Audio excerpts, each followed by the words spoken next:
pembaharuan pola pikir kami. Dan kami siap untuk Engkau upgrade, untuk masuk ke new dimension, masuk ke dimensi yang baru, the next level, naik ke level yang lebih tinggi. Dan kami percaya firman-Mu itu akan mengubahkan segenap hidup kami. Dan firman-Mu itu pedang bermata dua. Untuk hamba-Mu yang menyampaikan pun berlaku hal yang sama. Untuk kami yang mendengar berlaku hal yang sama. Karena rencana dan kehendak-Mu dalam hidup kami itu begitu indah, agung, mulia. Kami ingin masuk dalam destiny tertinggi dalam hidup kami, panggilan tertinggi dalam hidup kami untuk melayani Engkau. Terima kasih Bapak untuk hari ini adalah hari yang luar biasa. Kami siapkan hati kami available, bersiap sedia untuk melakukan firman-Mu. Dalam nama Yesus, haleluya, amin. Baik, silakan duduk Bapak Ibu Saudara. Sementara menunggu kabelnya dipindah ke laptop saya. Nanti semua materinya akan dibagi ke WhatsApp Anda masing-masing ya, berupa Word saja. Hari ini saya mau nostalgia, 1,5 tahun yang lalu saya pernah melayani di sini. Yang masih ingat boleh angkat tangan.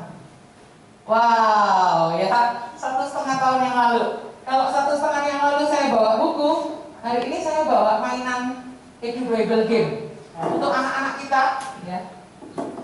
Untuk anak-anak kita.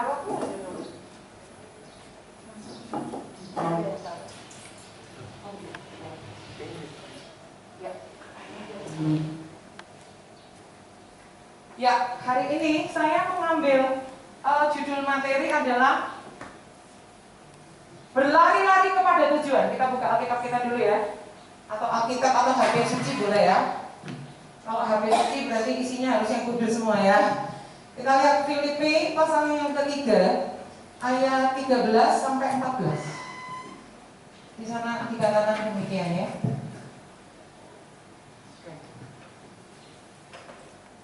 Saudara-saudara, aku sendiri tidak menganggap bahwa aku telah menangkapnya, tetapi ini yang kulakukan. Aku melupakan apa yang telah di belakangku dan mengarahkan diri kepada apa yang di hadapanku, dan berlari-lari kepada tujuan untuk memperoleh hadiah, yaitu panggilan surgawi dari Allah dalam Kristus Yesus. Katakan, berlari-lari kepada tujuan. Ya, itu yang Tuhan inginkan, kita berlari-lari kepada tujuan. Ya. Sudah tertangkap gambar saya ya teman-teman?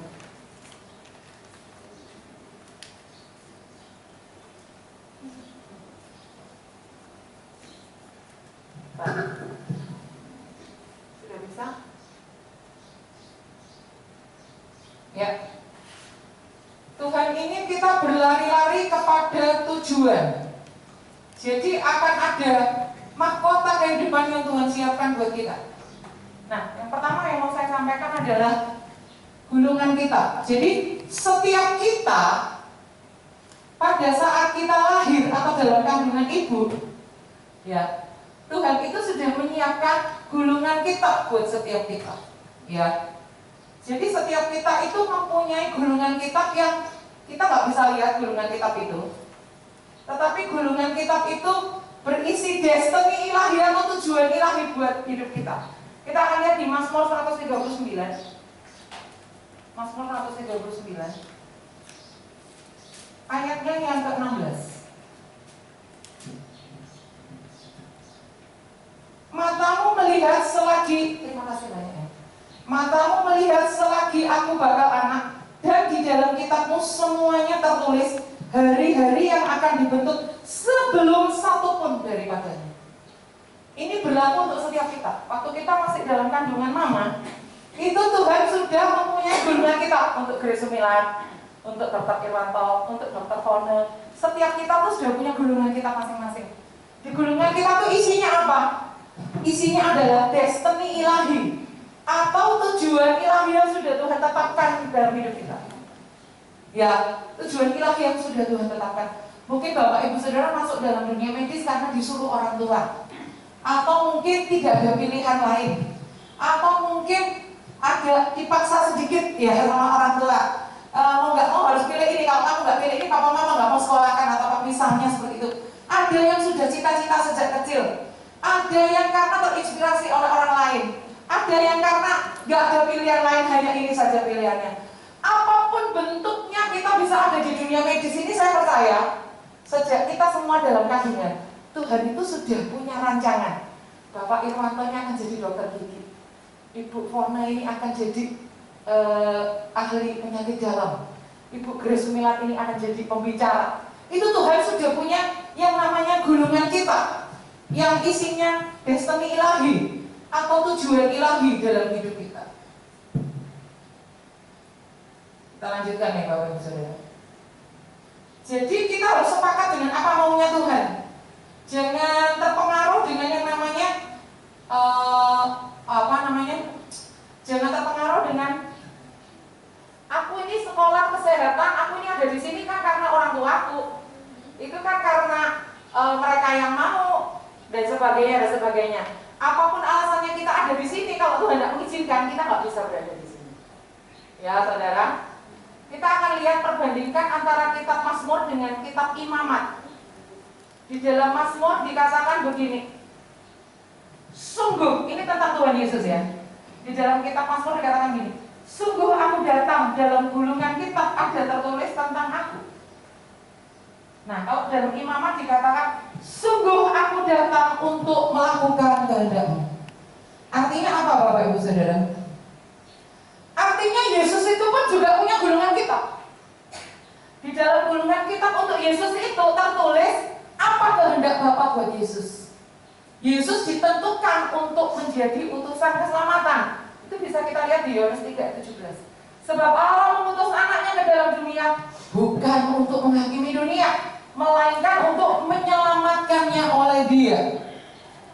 Ayat itu sebenarnya adalah ayat 17 yang merupakan lanjutan Yohanes 3:16 yang sangat terkenal ya. Karena begitu besar kasih Allah bla bla bla bla, ujungnya sebab Allah mengutus anaknya ke dalam dunia bukan untuk menghakimi dunia, melainkan untuk menyelamatkan dunia. Jadi saya bayangkan ada sebuah gulungan kita tertulis Yesus Kristus ditentukan untuk menjadi juru selamat dunia.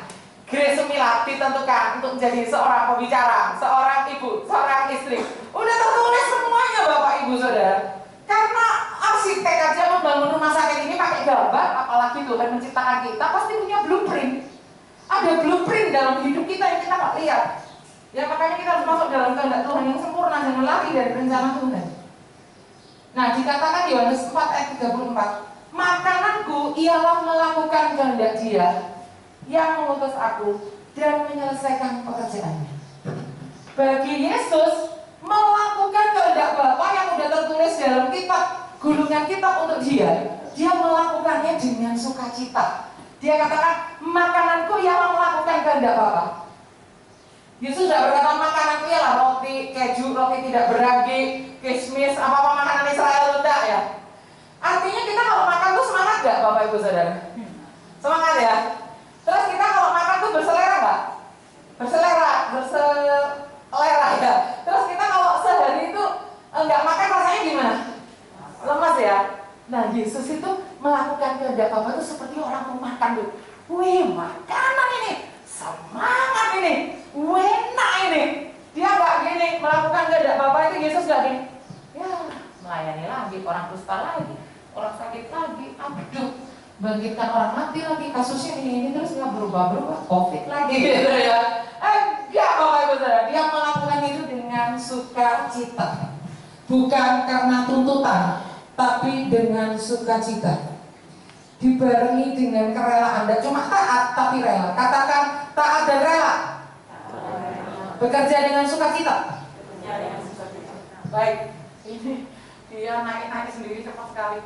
Saudara, ada 3 profesi di dalam Alkitab yang dibahas oleh Rasul Paulus, yaitu prajurit, olahraga, dan petani. Kita akan lihat di 2 Timotius 2 ayat 3-6. Yuk kita buka di 2 Timotius 2 ayat 3-6.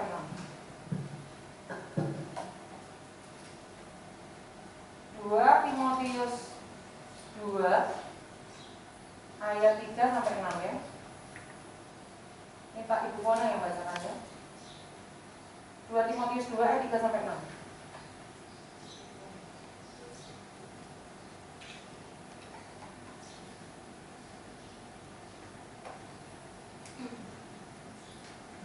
Timotius 2 ayat 3-6 firman Tuhan berkata Ikutlah menderita sebagai seorang prajurit yang baik dari Kristus Yesus. Seorang prajurit yang sedang berjuang, tidak memusingkan dirinya dengan soal-soal penghidupannya, supaya dengan demikian ia berkenan kepada komandannya. Seorang olahragawan hanya dapat memperoleh mahkota sebagai juara apabila ia bertanding menurut peraturan-peraturan olahraga. Seorang petani yang bekerja keras haruslah yang pertama menikmati hasil usahanya. Ya, terima kasih Paulus. Di sini ada 3 profesi yang dibahas oleh Rasul Paulus, oleh hikmat Roh Kudus: prajurit, olahragawan, petani. Kok medis nggak ada, Bu Grace? Kok dosen nggak ada di situ? Presiden nggak ada? Bukan berarti hanya 3 profesi ini saja yang penting atau di mata Tuhan yang paling penting, enggak. Tetapi kalau semua profesi disebutkan, Alkitab pasti lebih tebal lagi ya, berapa kali lipat lebih tebal ya. Artinya 3 profesi ini akan mewakili semua hal yang dibutuhkan oleh semua profesi. Tapi Tuhan hanya memberi sampel 3 profesi ini, tapi sebenarnya di dalam 3 profesi ini kita membutuhkan itu semua untuk pekerjaan apapun, termasuk tukang sapu, termasuk cleaning service, termasuk dosen, termasuk petani, kalau petani memang disebut, termasuk apa saja, termasuk kita dunia medis ya. Yang pertama adalah prajurit. Prajurit itu paling inti adalah pengabdian. Dan kalau kita itu mengabdi di profesi apapun termasuk di dunia medis, itulah yang Tuhan inginkan. Prajurit itu nggak pernah, komandan sini, dipanggil sama bosnya ya. Dia nggak mungkin, ya Tuhan siap, kamu pergi ke daerah kerusuhan sana ya. Jangan saya Pak, kasihan bodoh saya masih kecil-kecil. Ada tentara gitu, nggak mungkin. Kalau dipanggil, pergi ke daerah kerusuhan, siap. Nggak pernah dia, Pak di sana ada sinyal nggak? Lalu nanti saya dapat rumah dinas. Lalu nanti saya boleh pulang berlibur menengok keluarga saya berapa tahun sekali Pak? Setahun berapa kali Pak? Gitu ya. Nggak ada tentara kayak gitu. Pergi ke daerah siap, semuanya harus bilang siap. Karena apa? Dia tuh sudah tekan kontrak dengan negara, mempersembahkan hidupnya untuk bela negara.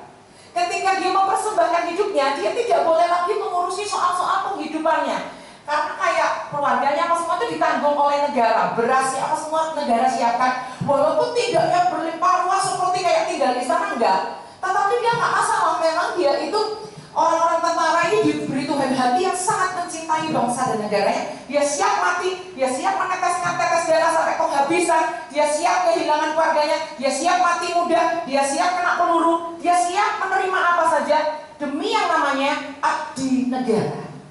Demikian juga dengan kita. Apapun profesi kita termasuk di bidang medis seperti saya, hamba Tuhan juga, pembicara juga. Tuhan ingin dalam hidup kita ada yang namanya pengabdian. Katakan pengabdian.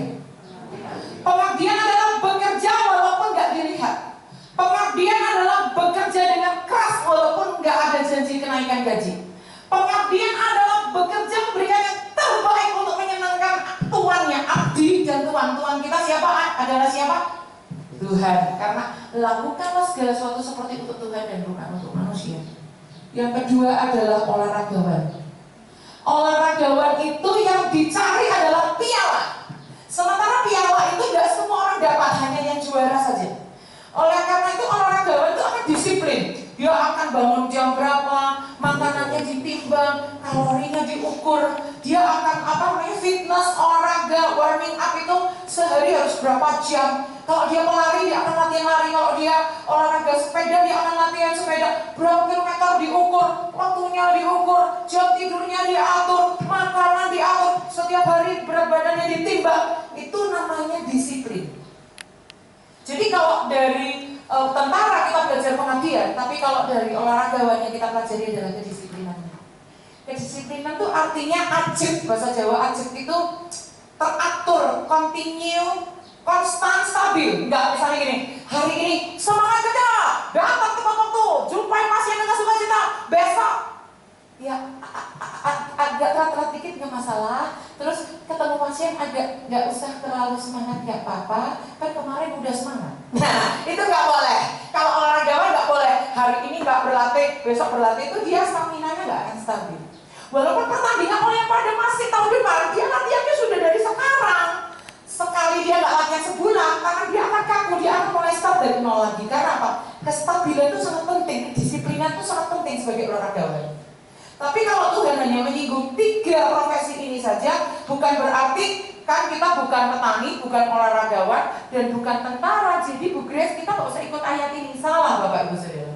Yang diambil di sini bukan profesinya, tetapi ada apa di balik seorang tentara? Pengabdian. Ada apa di balik seorang olahragawan? Disiplin. Katakan disiplin. Tuhan ingin kita disiplin. Saya percaya mau profesi apapun termasuk tukang sapu pun kalau dia disiplin, wow, di hadapan Tuhan langsung nilainya A+, plus. Iya ya. Yang ketiga adalah petani. Apa sih yang hebat dari seorang petani? Mungkin Anda berpikir gitu ya. Petani itu hebat karena apa? Dia itu harus mengharapkan tuayan yang terbaik. Untuk mengharapkan tuayan yang terbaik, dia harus prosesnya dari awal itu membajak tanah, menyuburkan, menanam, menyiram, memberi pupuk. Hasil dari panenan terbaik tergantung kerja keras apa enggak hari ini. Kalau dia hari ini enggak kerja keras, dia nanti pasti panenannya gagal. Kalau hari ini dia malas kasih pupuk, dia pasti panenannya enggak sesubur, enggak segede, enggak sesegar yang kalau dikasih pupuk. Artinya seorang petani itu akan bekerja keras karena dia tahu seberapa banyak kerja kerasnya, seberapa banyak nanti hasil panenannya.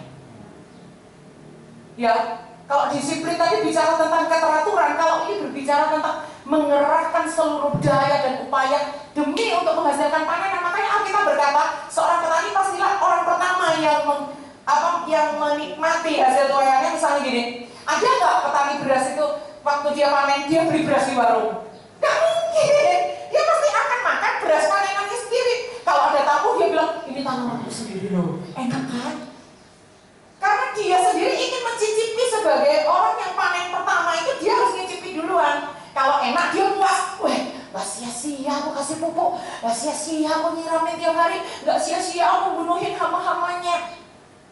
Dan petani itu punya harapan yang jauh ke depan. Dan petani itu sangat bergantung dengan alam. Karena dia sangat bergantung dengan alam, dia itu berdoanya kencang-kencang gitu. Tuhan, jangan sampai kemarau berkepanjangan, nanti kasih padi-padiku Tuhan. Tuhan, kalau hujan, curah hujan jangan kebanyakan, yang pas ya Tuhan, supaya tanamanku gak rusak. Saya pernah ketemu petani mawar di kota wisata Batu. Saya tanya, apa mas suka dukanya kalau menanam mawar? Suka dukanya kalau hujannya terlalu banyak air, Bu Grace. Kami punya mawar tuh rusak semua. Jadi dia itu kebergantungannya dengan alam tuh besar. Oleh karena itu kalau petani yang takut akan Tuhan, dia doanya tuh pasti kencang-kencang. Karena apa? Dia nggak berdaya menyetop hujan atau membuat kemarau itu lebih pendek, nggak bisa. Dia bergantung penuh dengan pencipta alam semesta. Oleh karena itu Bapak Ibu Saudara, kalau kita apa yang kita pelajari dari prajurit? Pengabdian. Apa yang kita pelajari dari olahragawan? Disiplin. Apa yang kita pelajari dari petani? Kerja keras dan harapan yang besar ke depan. Kalau Anda nggak punya harapan apa-apa, pas rumah sakit ini nggak usah kerja keras, santai aja.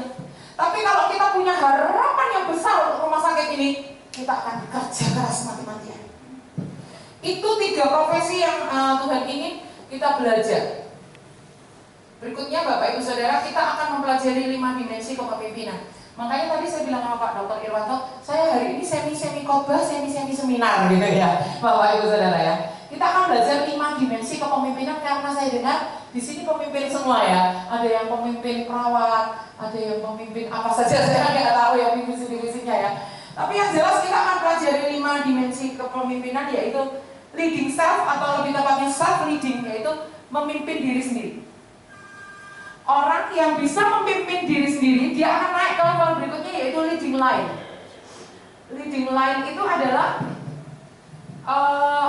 bagaimana kita di orang-orang yang selevel dengan kita, seumuran dengan kita, atau satu level jabatannya dengan kita bisa memimpin mereka walaupun kita tidak ditunjuk sebagai pemimpin gitu. Tetapi secara sosial tuh mereka itu seperti ngikutin kita, ngedengerin yang kita katakan, usulan kita diterima, kita apa-apa dipercaya untuk memimpin proyek inilah, untuk kepanitiaan inilah, untuk ini leading line yang satu garis. Kalau kita sudah berhasil leading self, memimpin diri sendiri bisa, Tuhan akan bawa kita leading line. Tapi kalau leading line kita udah bisa, Tuhan akan bawa kita leading down. Leading down itu memimpin orang-orang di bawah kita. Bisa nggak kita memimpin orang-orang di bawah kita? Kalau kita berhasil memimpin orang-orang di bawah kita, kita akan dibawa Tuhan naik kepada leading up. Leading up itu yaitu memimpin orang-orang di atas kita. Wah, berarti kita mendongkrak memimpin dong Bu Grace. Kita berarti, kudeta dong Bu Grace. Enggak, leading up itu kita tetap di posisi kita. Tetapi kata-kata kita itu didengarkan pemimpin. Usulan kita itu diperhatikan. Apa yang kita inginkan, perubahan ini, pemimpin itu mau ngikutin, mau ngedengerin, mau mempercayai yang kita katakan. Itu namanya leading up. Walaupun kita posisi di bawah, kita memberi pengaruh itu sampai ke atas. Itu namanya leading up. Berikutnya yang kelima adalah overcome the enemy, atau mengatasi musuh-musuh atau penghalang-penghalang yang menghalangi kita untuk mencapai visi. Itu yang step yang paling keren lagi. Jadi yang pertama self leading. Kalau kita udah bisa leading line, kalau kita udah bisa leading down, kalau kita berhasil leading down, kita akan leading up. Kalau sudah di puncak, kita bisa overcome the enemy atau menghancurkan penghalang-penghalang pencapaian visi. Baik, kita akan pelajari satu-satu dari satu tokoh bernama Nehemia. Nehemia itu adalah tokoh yang sangat keren sekali. Nah, kalau Anda lihat di sebelah kanan ini kunci kepemimpinan, ini setelah diteliti di banyak tokoh-tokoh terkenal dalam Alkitab. Ini yang meneliti saya sendiri ya. Misalnya gini, leading self itu dipengaruhi oleh apa saja, tokoh A, B, C, D akan muncul poin-poin yang sama ini.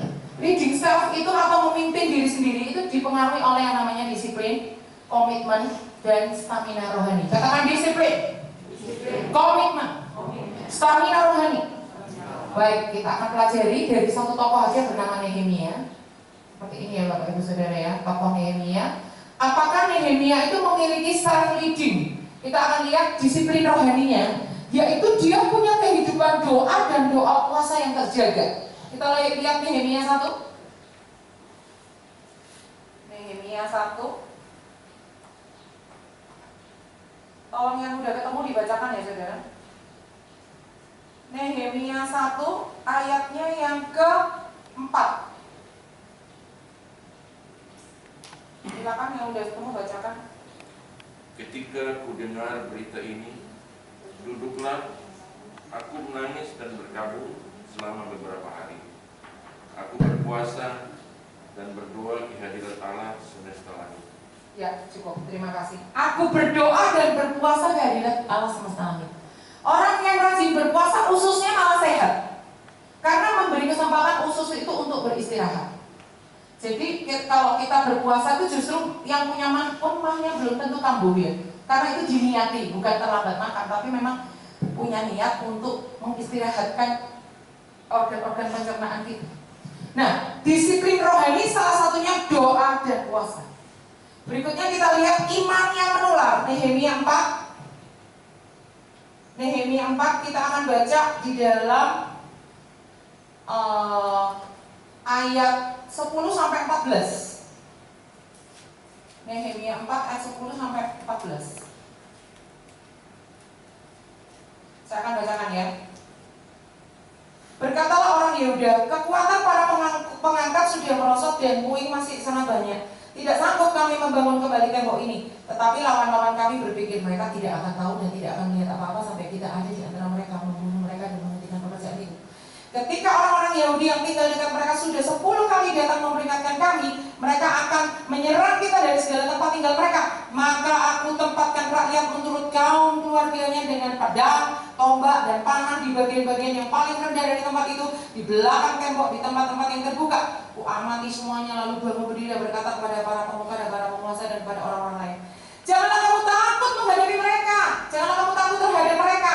Ingatlah kepada Tuhan yang maha besar dan dahsyat, dan berperanglah untuk saudara-saudaramu, untuk anak-anakmu lelaki dan anak-anak perempuanmu, untuk istrimu dan rumahmu. Nehemia sedang memberi encouragement, sedang memberi kata-kata kekuatan. Iman itu menular, Bapak Ibu Saudara. Iman itu menular tuh di mana sih Bu Grace? Seorang bernama Rahab ketemu 2 orang pengintai. Rahab bilang, kalian pasti menang. Bangsa ini Tuhan telah memberikan, pakai kata telah. Tapi 2 orang pengintai ini bilang sama Rahab, kalau seandainya nanti Tuhan akan memberikan, akan. Gara-gara mereka dengar imannya Rahab, dia tertular imannya Rahab. Dia bilang sama Yosua, bangsa Yeriko ini telah Tuhan berikan ke dalam tangan kita. Iman itu menular. Jadi kalau ketemu pasien, dokter saya sakit COVID, saya akan meninggal dokter, anak saya masih kecil-kecil dokter. Ya kan? Kita tularkan, kita beriman. Ya kan? Kita tularkan iman kita. Tenang Bapak, berdoa, minta kekuatan dari Tuhan. Berdoa, minta biru-biru Yesus menyembuhkan Pak. Kalau nggak ada dokter, nggak ada pendeta di rumah sakit ini, kita lah yang jadi pendeta untuk pasien-pasien itu. Pendeta nggak bisa masuk ruangan, kita yang bisa masuk. Kita, disiplin rohani adalah kehidupan doa, kehidupan puasa, iman yang menular, keintiman dengan Tuhan. Nehemia 7 ayat 5. Adapun kota itu luas dan besar, tetapi penduduknya sedikit dan rumah berkosong. Maka Allahku memberikan dalam hatiku rencana untuk mengumpulkan para pemuka, para penguasa dan rakyat, supaya mereka dicatat dan silsilah, lalu kudapati dan seterusnya dan seterusnya.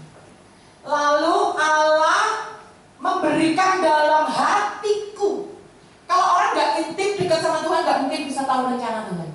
Tapi Nehemia tuh bisa tahu, Tuhan bisa taruh rencana Tuhan itu di dalam hatinya. Bayangkan aja, keintiman dengan Tuhan yang luar biasa.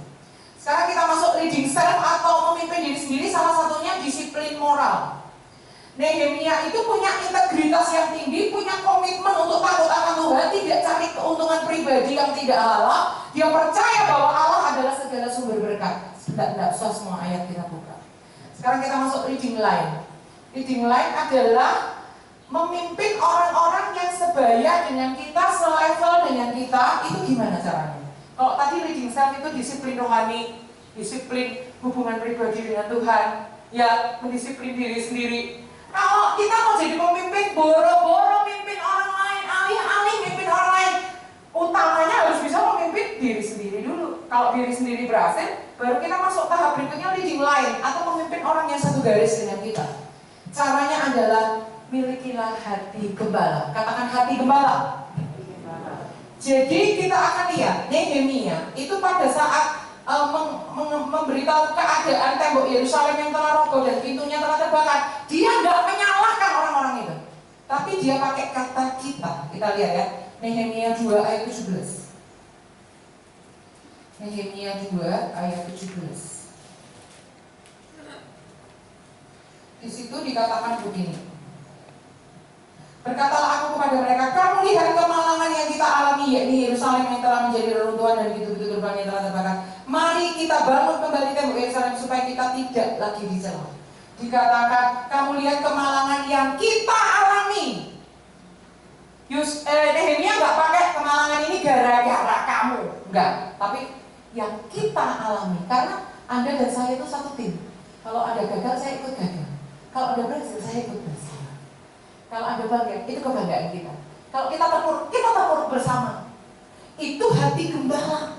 Kalau orang punya hati gembala, dia baru bisa yang namanya leading line atau memimpin orang-orang yang setara dengan kita. Menjadi teladan, katakan jadi teladan. Kalau kita nggak jadi teladan, teman-teman kita nggak akan ikut yang kita lakukan. Yakinlah sama saya. Jangan buru-buru mimpin ke bawah. Teman kita aja nggak ada yang mau ngedengerin kalau kita nggak bisa jadi teladan. Jadi teladan adalah nomor 1, ikut terjun atau turun ke bawah. Yusuf itu setelah jadi raja muda Mesir, dia ikut jualan gandum. Dia nggak ongkang-ongkang di istana, angkat telepon, nggak zaman sekarang yang bagaimana semuanya beres, oke baiklah. Enggak, Yusuf ikut turun, ikut jualan gandum sambil ngawasi lapangan. Dia nggak nanti dengar laporan di meja aja, enggak. Dia ikut turun, ikut terjun. Itu yang namanya leading line. Mau ikut rela susah-susah, mau bayar harga, gak usah semua ayat kita baca ya. Mau ikut menghapuskan riba atau bunga dengan cara menghapuskan hutang sesama bangsa Israel yang telah menjadi budak bangsa lain. Jadi bangsa Israel tuh ada beberapa yang jadi budak karena mereka punya hutang. Nehemia itu gak cuma nyuruh, hei kami lepaskan, bebaskan hutang kalian supaya teman-teman kalian gak jadi budak. Dia gak cuma ngomong, dia pun ikut mengeluarkan uang pribadinya untuk menolong hutang-hutang mereka itu, supaya mereka gak jadi budak. Jadi dia ikut melakukan teladan, dapat bekerja sama. Nehemia 7 ayat 70 sampai 72. Dia mengerahkan orang banyak bekerja sama untuk menghimpun leading down. Katakan leading down. Kalau tadi leading self itu disiplin. Kalau leading line itu teladan dan apa tadi itu saya lupa. Sekarang kita masuk leading down, itu adalah kita akan lihat dalam Nehemia adalah keahlian. Katakan keahlian. Kalau Anda nggak punya keahlian, jangan mimpi untuk leading down. Ditanyai apa-apa sama anak buah, kita nggak bisa menjawab. Suster kepala, bagaimana kalau saya minta tukar jadwal? Aduh, soal jadwal saya nggak tahu apa-apa ya, maaf ya. Suster kepala, bagaimana kalau ininya habis, kita mintanya ke siapa? Misalnya infusnya atau apa, kita laporin ke siapa? Aduh, saya juga kurang tahu ya. Coba tanya di Google.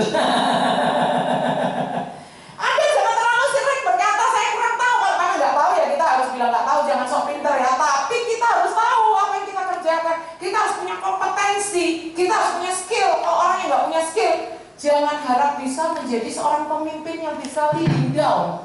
Memimpin ke bawah butuh keahlian. Oleh karena itu jangan malas baca Alkitab, baca buku. Jangan malas, cari informasi di Google, di apapun tentang COVID, pelajari sebanyak mungkin. Misalnya sekarang yang lagi in itu COVID.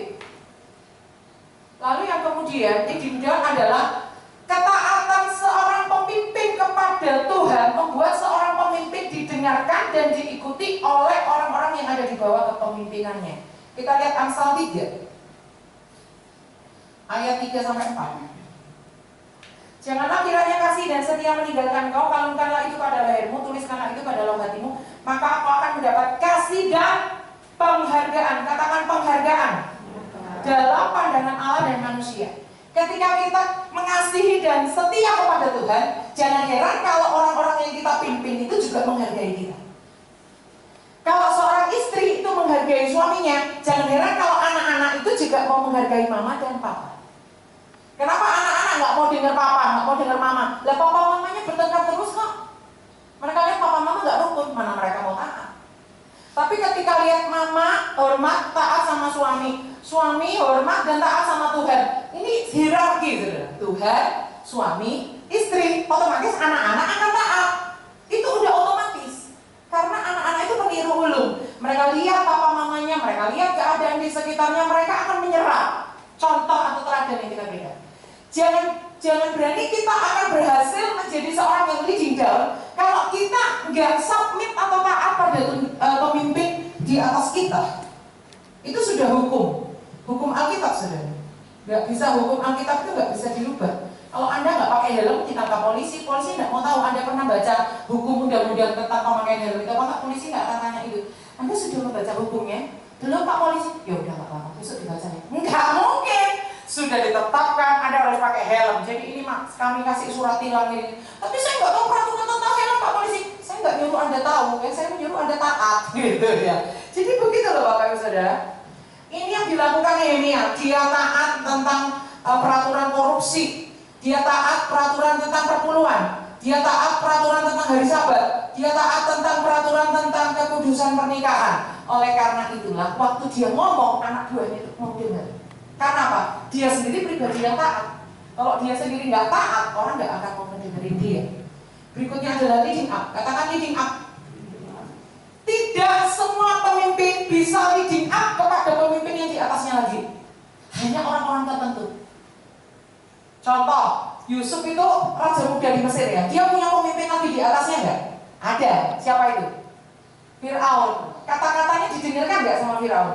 Didengarkan, bahkan diumumkan. Tidak ada satupun orang boleh bergerak di bangsa ini kalau tidak seizin Yusuf.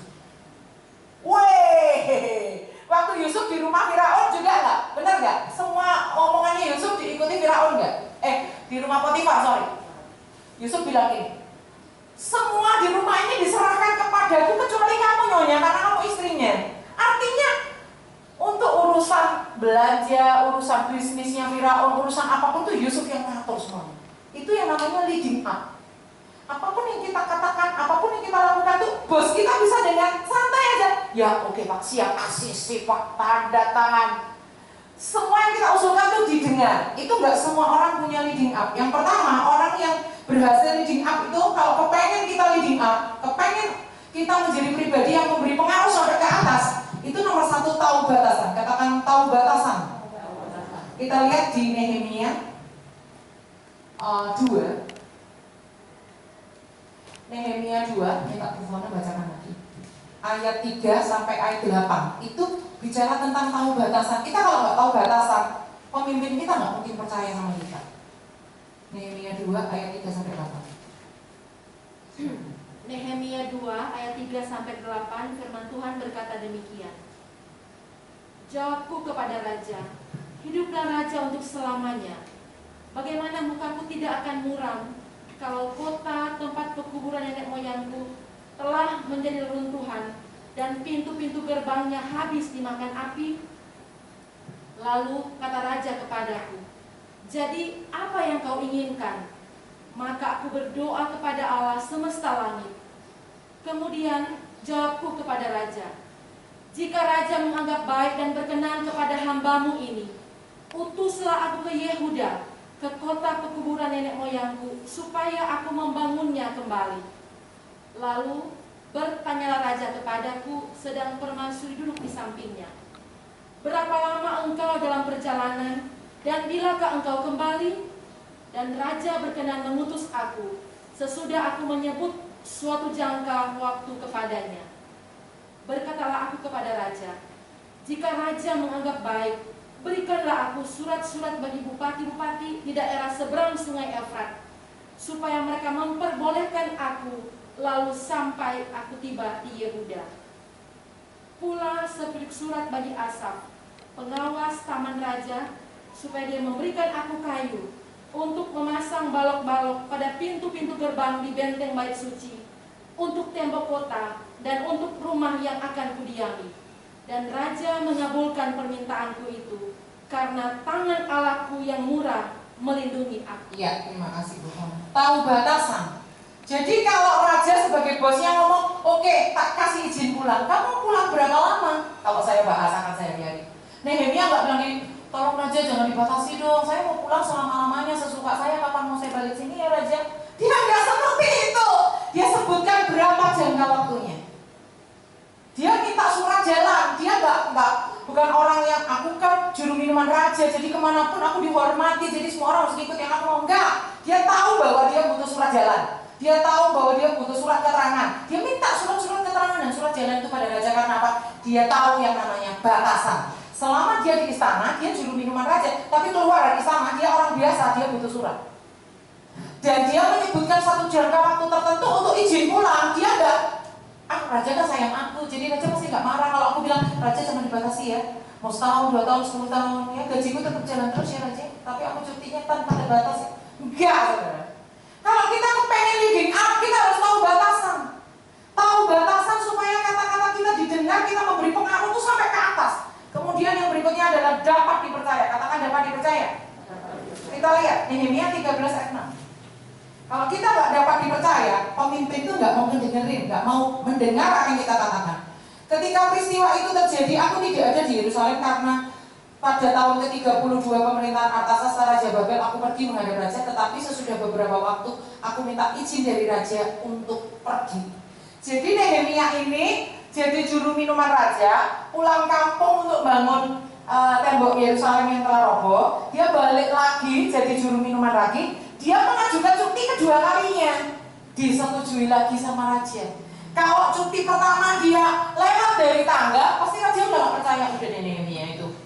Omongannya nggak dipegang. Dulu aja bilang cuti sebulan, ternyata di 3 bulan. Jadi kalau lain kali dia ngajuin cuti lagi, sorry ya, nggak akan. Gitu ya. Tapi karena Nehemia itu tepat waktu di cuti yang pertama, waktunya pulang dia pulang. Ketika dia mengajukan cuti yang berikutnya, dia dipercaya mendapat kesempatan kedua untuk pulang kampung. Luar biasa ya. Bukan hamba uang. Kalau Anda kepengen leading up, jangan jadi hamba uang. Saya melayani di Tobelo ini sebenarnya hanya untuk satu acara hari Senin kemarin, tetapi kemudian ada acara tambahan di hari Sabtu dan hari Minggu. Tapi saya bilang sama Tuhan, kalau pintu Tuhan bukakan, saya pulang hari Jumat. Kalau pintu-pintu yang lain nggak Tuhan bukakan, saya pulang hari Selasa. Tapi kalau orang yang nggak paham, dia bilang, Bu Grace tuh pembicara ngejok tuh, dia cari amplop tuh, padahal enggak, saudara. Saya beneran tulus dengan hati, saya bilang sama Tuhan, kalau ada pelayanan anak, tak garap. Kalau ada pelayanan pendidikan, tak garap. Kalau ada pelayanan KKR di desa, ayo Tuhan tak garap. Ada pelayanan apa, Natal kayak apa, tak garap Tuhan. Karena apa? Saya sayang waktunya dan tenaga dan semua yang sudah dicurahkan ketika saya pergi ke sini meninggalkan keluarga dan sebagainya. Saya nggak ingin kurang maksimal gitu. Jadi saya ingin maksimalkan. Jangan jadi hamba uang. Kalau kita jadi hamba uang, otomatis bos kita nggak akan menaruh kepercayaan pada kita. Semua yang kita katakan pasti dia akan berpikir, ada modus pasti dibalik, ini modus apa gitu ya. Kalau kita tidak jadi hamba uang, kita berani ngomong dan omongan kita itu akan didengarkan oleh pemimpin dan kita. Terakhir, overcome the enemy. Katakan overcome the enemy. Overcome the enemy adalah tidak cuma berhasil memimpin diri sendiri, tidak cuma berhasil jadi teladan buat orang-orang sebaya, nggak cuma berwibawa kepada anak buah kita, tidak cuma kata-kata kita didengar pemimpin, tetapi lebih dari itu, segala penghalang pencapaian visi itu taruh di bawah kaki kita, kita menang mengatasinya. Itu yang dinamakan overcome the enemy. Overcome the enemy adalah yang pertama, mengatasi intimidasi musuh. Nah, Nehemia dalam membangun tembok Yerusalem yang telah roboh dan pintu-pintunya telah terbakar ini banyak menghadapi intimidasi Bapak Ibu Saudara. Kalau kepengen belajar kepemimpinan tuh belajar di kitab Nehemia tuh full isinya tuh leadership. Kalau kepengen belajar leadership tuh baca ulang-ulang kitab Nehemia, kita akan belajar planning, evaluasi, controlling, personality di dalam pemimpin dan sebagainya itu ada semua di kitab Nehemia ya. Kita belajar dari Nehemia 4 ayat 4 sampai 5. Ya Allah kami, dengarlah bagaimana kami dihina. Balik karena cercaan mereka menimpa kepala mereka sendiri, dan serahkanlah mereka menjadi jarahan di tanah tempat tawanan. Jangan kau tutupi kesalahan mereka, dan dosa mereka jangan kau hapus dari hadapanmu, karena mereka menyakiti hatimu dengan sikap mereka terhadap orang-orang yang sedang membangun.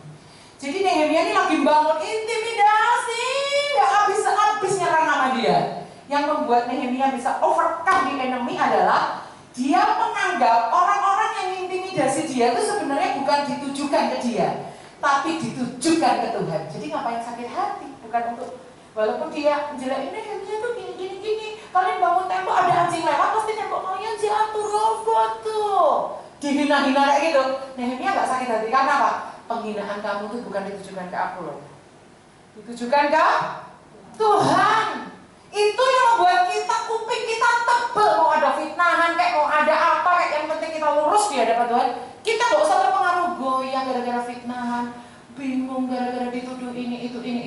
Selama kita pegang kebenaran, tidak usah pusing apa kata orang. Anjing menggonggong, kafilah berlalu.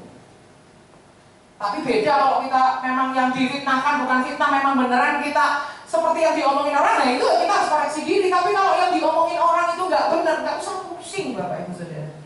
Nehemia itu pembangunan jalan terus, mau orang fitnah, mau orang apa, jalan terus. Mengatasi kemarahan dan persepakatan gelap, apa yang dialami oleh Nehemia. Ada orang yang punya persepakatan gelap, bahkan Nehemia ini dapat surat terbuka yang mau menjatuhkan kepemimpinan dia untuk membangun kembali tembok Yerusalem yang telah roboh. Yang dia lakukan di Nehemia 4 ayat 7-9 adalah berdoa dan berjaga. Jadi ada pendoa-pendoa, ada orang tetap pegang senjata, tangan kiri senjata, tangan kanan semen, batu bata. Saya nggak tahu pakai apa bahannya itu. Tapi tetap berjaga terus. Berjaga ini bicara tentang doa ya. Yang ini bekerja, ora et labora. Jadi saudara, gimana kita caranya overcome the enemy adalah dengan berdoa dan berjaga. Selama kita terus berdoa, membangun sebuah keluarga, suami istri, anak-anak berdoa bersama, baca Alkitab, memuji Tuhan bersama, saya yakin tidak ada virus apapun yang berani mendekat ke rumah orang benar. Ada kesaksian teman saya di Batu itu, sebelum adanya COVID, dia itu mimpi. Dia tuh mimpi ada kayak bola besar yang ada serabut-serabutnya itu lewat di RT-nya dia, tetapi mau masuk ke pintu rumahnya itu nggak bisa. Setelah seminggu atau 2 minggu kemudian dia lihat gambarnya virus COVID itu di internet. Ini yang ada di mimpiku katanya. Padahal firman Tuhan memang menegaskan bahwa malaikat Tuhan berkemah di sekeliling rumah orang benar. Artinya kalau rumah sakit ini berkenan di hadapan Tuhan, di sepanjang keliling rumah sakit ini ada malaikat Tuhan yang berjaga. Pintu utara, selatan, barat, timur, dan semua arah mata angin. Artinya malaikat Tuhan itu jaga, ada virus masuk. Iya kan? Kalau Bapak dokter ini katanya terpaparnya justru bukan di rumah sakit ini ya, betul ya? Rapatnya di luar malahan, bukan di rumah sakit ini. Dan dijaga Tuhan, cuma sampai leher gak akan turun ke paru-paru. Karena di leher itu Tuhan bikin pintu penjaga juga. Tetap diizinkan mengalami, tapi gak akan merusak bagian tubuh yang penting. Bapak Ibu Saudara, Tuhan jagai kita, gak usah khawatir karena kita ini dijaga malaikat Tuhan. Di sekitar saya ini ada malaikat, tapi Anda gak lihat kan? Mereka bawa saya gitu. Tapi Anda gak lihat ya? Ada, di sekitar kita tuh kita jalan kemanapun dikawal malaikat. Makanya kalau kita berbuat dosa, malaikat itu juga tahu. Makanya, saudara, jangan macam-macam ya kan. Kita harus takut akan Tuhan. Dimanapun Tuhan menyertai kita, mengirimkan malaikatnya untuk menjaga kita. Dengan berdoa dan berjaga, mengatasi serangan musuh dengan cara membangun kekuatan elemen dasar, yaitu keluarga. Katakan keluarga. Di dalam Nehemia 4 ayat 10-13 dikatakan begini. Berkatalah orang Yehuda, kekuatan para pengangkat sudah merosot dan kue masih sangat banyak. Tidak sanggup kami membangun kembali tembok ini. Tetapi lawan-lawan kami berpikir dan seterusnya. Maka aku, ayat 13, tempatkan rakyat menurut kaum keluarganya. Katakan kaum keluarga. Elemen dasar untuk kita bisa overcome di enemy adalah elemen keluarga. Kalau keluarga goyah, jangan harap kita bisa mengatasi musuh. Elemen keluarga harus diperkuat. Bapak Ibu Saudara bangun mesbah keluarga, suami istri berdoa bersama, panggil anak-anak, ajak muji Tuhan, baca Alkitab berurutan. Kejadian Pak Wahyu. Sampai mereka besar nanti mereka nggak sadar sudah menghabiskan Alkitab 5 atau 8 kali. Kalau Anda pakai program LAI yang setahun selesai, tergantung. Kalau mereka umur 17 kali mereka katam Alkitab itu.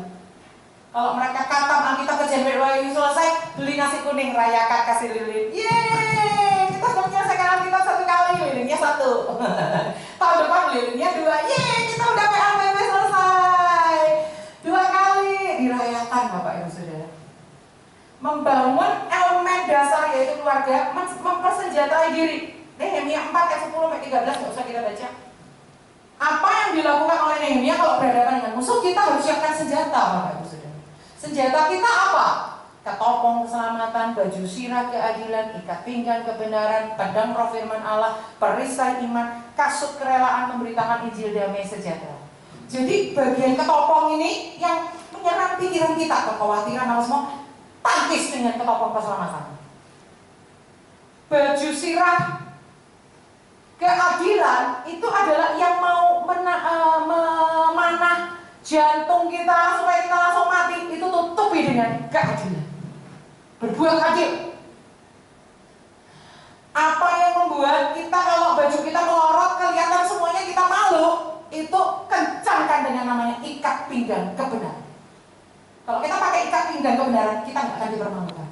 Karena apa? Kayak orang pakai baju itu kalau bajunya longgar, nggak ada ikat pinggangnya kan bisa kedodoran. Apalagi orang perang itu kan nggak boleh bajunya kedodoran, harus kencang. Dikencangkan dengan ikat pinggang kebenaran. Baju sirah keadilan, ikat pinggang kebenaran, pedang roh firman Allah. Yang lain itu semua melindungi diri, tapi kalau pedang itu untuk nyerang. Makanya kalau Yesus diserang oleh iblis ada tertulis. Yesus juga bilang juga ada tertulis. Karena untuk menyerang iblis itu harus pakai yang namanya pedang roh firman Allah. Kita harus tahu kebenaran firman. Berikutnya adalah kasut kerelaan memberitakan Injil damai sejahtera itu bicara kerelaan hati untuk melangkah, untuk berbuat, untuk bertindak, untuk melakukan yang terbaik. Bagian belakangnya bolong dong Bu Grace. Supaya bagian belakang nggak bolong, pelajari di ayat yang membicarakan kalau nggak salah Efesus ya, ketopong keselamatan dan sebagainya, itu ayatnya belum titik. Di belakangnya itu masih ada dan naikkanlah doa. Doa itu adalah senjata yang nggak kelihatan, tapi dia menutupi bagian belakang yang bolong ini. Kalau ini nggak ditutupi dengan doa, kita bisa saja diserang bukan dari depan, dari belakang. Namanya blank spot. Blank spot itu hanya bisa kita atasi dengan doa. Jadi sebenarnya perlengkapan senjata Allah itu tidak cuma ketopong keselamatan, perisai iman, pedang roh firman Allah, baju sirah keadilan, ikat pinggang kebenaran, kasut kerelaan, dan cuma itu saja. Tetapi ayat itu belum titik, masih bicara tentang doa. Doa ini menutupi bagian belakang. Doa itu juga senjata yang tidak terlihat. Baik, itu beberapa hal. Saya nggak akan mengkhotbahkan ini, tapi nanti kalau Anda mendapat materi ini, Anda akan menemukan dimensi kepemimpinan 5 ini pada tokoh-tokoh yang lain, baik itu Yusuf, Daniel, Daud dengan ayatnya masing-masing. Kalau versinya Yusuf tuh leading self-nya gimana sih? Kalau versinya Daniel tuh leading self-nya gimana sih? Kalau versinya Daud tuh leading self-nya gimana? Leading line-nya versinya Yusuf, Daniel, dan seterusnya dalam 5 ini sampai overcome the enemy. Ini untuk PA kita, Bapak Ibu saya bisa untuk saat teduh harian. Hari ini pelajari yang Daud, besok pelajari yang Daniel, besok lagi pelajari yang Yusuf. Kalau hari ini saya hanya mempelajari yang Nehemia saja.